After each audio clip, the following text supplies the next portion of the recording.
যে হযরত ইমাম মাহদী আলাইহিস সালামের যুগেই তার কথা মতো যে ইসলামের বিজয় আসবে।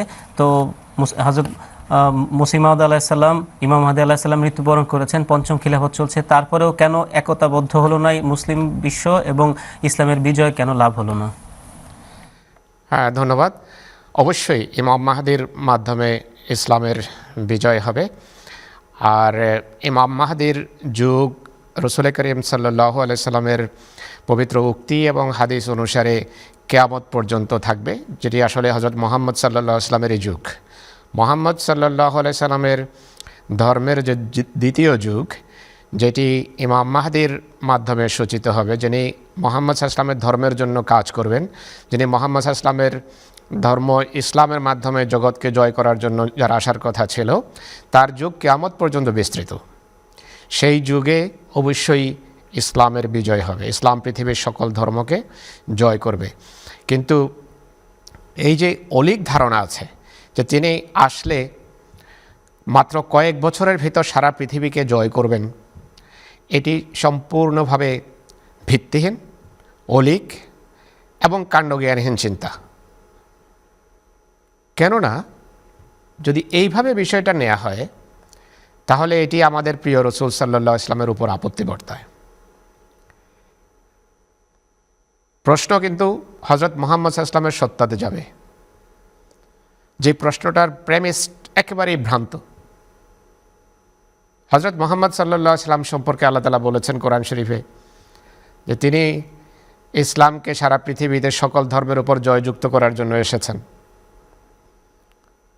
এখন এই প্রশ্ন আপনি নিজেকে করেন, যার প্রশ্ন যে রাসূলুল্লাহর কথা তো আল্লাহ তাআলা কোরআন শরীফে বলেছেন কমসে কম 3টা সূরায়, যে আল্লাহ তাআলা মুহাম্মদ সাল্লাল্লাহু আলাইহি ওয়াসাল্লামকে পাঠিয়েছেন সব ধর্মের উপর ইসলামকে জয়যুক্ত করার জন্য।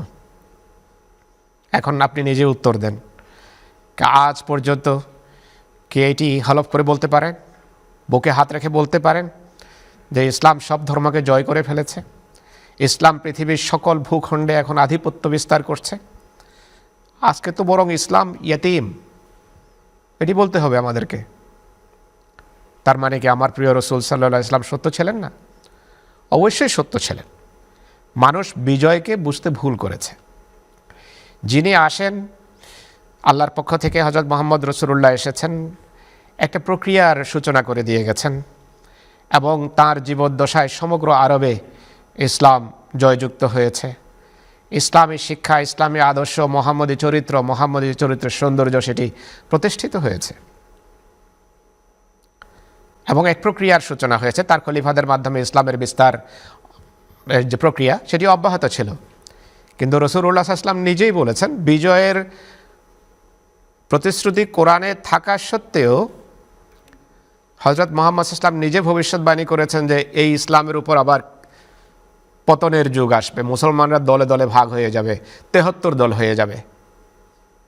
তার মানে কি কোরআনে সে কথা সত্য প্রমাণিত হয়নি? অবশ্যই সত্য প্রমাণিত হয়েছে, কিন্তু বিজয় বিষয়টাকে বুঝতে হবে। আল্লাহর পক্ষ থেকে যিনি আসেন তিনি একটা নিজাম এবং একটা ব্যবস্থাপনা প্রতিষ্ঠিত করেন। সেই ব্যবস্থাপনার সূচনায় যিনি থাকেন তিনি দাবি করেন যে আমি আল্লাহর পক্ষ থেকে। একটা নিজাম প্রতিষ্ঠিত হয়, একটা জামাত প্রতিষ্ঠিত হয়, আর আল্লাহর হাত সংখ্যা অল্প হওয়া সত্ত্বেও সেই জামাতের উপর থাকে। সংখ্যা কম হওয়া সত্ত্বেও আল্লাহর হাত সেই জামাতের উপর থাকে। ইয়াদুল্লাহি ফাওকা আইদিল জামাত। তো যাদের উপর আল্লাহর হাত থাকে তারা সংখ্যা কম হওয়া সত্ত্বেও তারা জয়যুক্ত, তারা বিজয়ী। মুহাম্মদ সাল্লাল্লাহু আলাইহি ওয়াসাল্লাম এবং তার মান্যকারীরা বিজয়ী ছিলেন। আদর্শের ক্ষেত্রে তারা বিজয়ী ছিলেন। নৈতিকতার ক্ষেত্রে মুহাম্মদ রাসূলুল্লাহ এবং তার মান্যকারীরা বিজয়ী ছিলেন। অন্যরা কোটি কোটি হওয়া সত্ত্বেও এখানে লক্ষ লক্ষর মোকাবেলায় তারা আল্লাহর দৃষ্টিতে কিছুই নয়। অনেক আবর্জনার মোকাবেলায় ছোট্ট সুন্দর একটা পুণ্যের, নেকির এবং আদর্শের যদি একটা দ্বীপ থাকে, সেই দ্বীপের মূল্য আল্লাহ তাআলার কাছে সবচেয়ে বেশি আবর্জনা ভরা একটা সাগর থেকে। তো ইনি ছিলেন আমার মুহাম্মদ সাল্লাল্লাহু আলাইহি সাল্লাম এবং তার জামাত এবং তার জয়। একইভাবে ইমাম মাহদীর মাধ্যমে সেই পবিত্র নিজাম এবং ব্যবস্থাপনার সূচনা হয়েছে, যে ব্যবস্থাপনার সূচক যিনি ছিলেন তিনি আল্লাহর পক্ষ থেকে হওয়ার দাবি করেছেন। এবং সেই আধ্যাত্মিক নিজামে প্রতিটি ক্ষেত্রে প্রতিটি পদক্ষেপে খোদা তাআলার পবিত্র সাহায্য আসছে আকাশ থেকে। তার তিরোধানের পর খেলাফত ব্যবস্থা প্রতিষ্ঠিত হয়েছে। একটা সুন্দর জামাত, আধ্যাত্মিকতায় সমৃদ্ধ, আধ্যাত্মিকতায় পরিপূর্ণ, নৈতিক আদর্শে সজ্জিত সেই জামাত প্রতিষ্ঠিত হয়েছে এবং কলুষমুক্ত জামাত প্রতিষ্ঠিত হয়েছে। তো সংখ্যার দিক থেকেও আল্লাহ তাআলার ফজলে বিজয় আসবে, কিন্তু সেই বিজয় যারা মনে করে যে রাতারাতি কয়েক বছরে, 30 বছরে বা 40 বছরে এসে যাবে, এটি তাদের ভ্রান্ত ধারণা বিজয় সংক্রান্ত।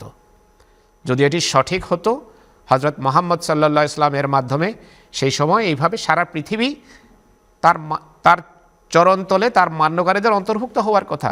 কিন্তু বিজয় বিষয়টা এইভাবে দেখা হয় না। বিজয় দেখা হয় নৈতিক আদর্শের আয়নায়, নৈতিক আদর্শের আদলে, চারিত্রিক আদর্শের আদলে, ইবাদতের আদলে, মানবতার আদলে এবং মানবতার সৌন্দর্যের মাধ্যমে বিজয় প্রতিষ্ঠিত হয়। তো সংখ্যার দিক থেকেও আল্লাহ তাআলার ফজলে সেই বিজয় অবশ্যই আসবে, কিন্তু সেই সংখ্যা বড় জিনিস হবে না। বড় জিনিস হবে তাদের চারিত্রিক পরিবর্তন। আর কিয়ামত পর্যন্ত ইনশাআল্লাহ আল্লাহ তাআলার ফজলে এই বিজয়, চারিত্রিক এই সৌন্দর্যের এই বিজয় সকল অর্থে পৃথিবীর অন্য সকল ধর্মের উপর প্রাধান্য রাখবে আল্লাহ তাআলার ফজলে। মৌলানা সাহেব যেভাবে বললেন যে আপনারা যেভাবে বুঝতে পারছেন সেরকম কোনো বিষয় না ইসলামের বিজয়, আহমদিতের বিজয়।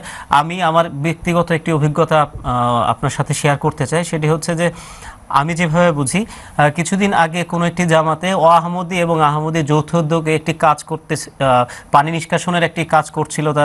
তারা একটা বিরাট বড় একটা বিপদে পড়ে যায়। অনেকেই একটা নালা খুঁড়ছিল, সেই নালার মধ্যে পড়ে যায় কয়েকজন আহমদি। তৎক্ষণাৎ আমাদের একজন আহমদি সেই জামাতের প্রেসিডেন্ট, তাকে বলেন যে তোমাদের হুজুরের দোয়া কবুল হয়, তুমি তাকে দোয়ার জন্য লেখো, আশা করি এর থেকে এই বিপদ থেকে আমরা খুব তাড়াতাড়ি রক্ষা পাবো।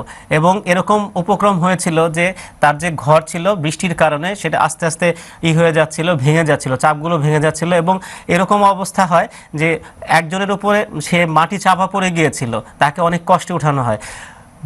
মানে যখনই খলিফার কাছে, আমাদের প্রাণপ্রিয় ইমামের কাছে শুধুমাত্র মেইল করা হয়, তারপরে অলৌকিকভাবে, আল্লাহ তাআলা সাক্ষী, অলৌকিকভাবে 5 মিনিটের মধ্যে পট পরিবর্তন হয়, বৃষ্টি থেমে যায় এবং সেই দিনের কাজ, যেটা তারা ভাবছিল যে 4 থেকে 5 ঘন্টা লাগবে, সেই কাজ তারা 2 ঘন্টার মধ্যে সমাধা করে এবং সেই বাড়িও রক্ষা পায়, যারা মাটি চাপা পড়েছিল তারাও রক্ষা পায়। আমি মনে করি এটি ইসলামের বিজয়, যে আমাদের যিনি খলিফা আছেন, যাকে আল্লাহ তাআলা নির্বাচন করেছেন, তার কথা আল্লাহ তাআলা শুনেন, এর মাধ্যমে ইসলামের বিজয় ইনশাআল্লাহ তাআলা সূচিত হবে।